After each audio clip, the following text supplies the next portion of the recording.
Hello' guys, এয়া জানুৱাৰী মাহটো শেষ হ'ব হৈছেই। এয়া যোৱাকালি মই অৰ্থাৎ 30 জানুৱাৰীৰ দিনাখন অফিচ যাই থাকোঁতে এয়া দেখিছেনে বাছত টেক টেক কৰি ৰ'দটো পৰিছে আৰু মূৰটোৱে যেন বেয়া লাগি যায়। আৰু এয়া অফিচত গৈ পাই কামৰ অকণমান বিৰতি লৈ কেনে নিজে একাপ চাহ খালোঁ।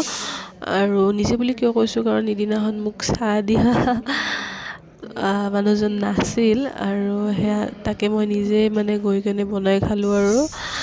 আৰু এয়া তাৰপিছত সন্ধিয়া ফ্ৰাইডে স্পেচিয়েল মই বাবাৰ ওচৰত গ'লোঁ পূজা দিবৰ কাৰণে। আৰু গৈ দেখিলোঁ যে বিহাৰী সম্প্ৰদায়ৰ লোকে মানুহখিনি এনেকৈ ধুনীয়াকৈ কীৰ্তন কৰি আছিল। আৰু ঘৰৰ পৰা এনেকৈ ইমান চৰ্দি আৰু জ্বৰ টাইপ লাগিছে। আৰু তাকে ভাবি কেনে মই গৰম পানী আৰু একাপ লাল চাহ খাই ল'লোঁ।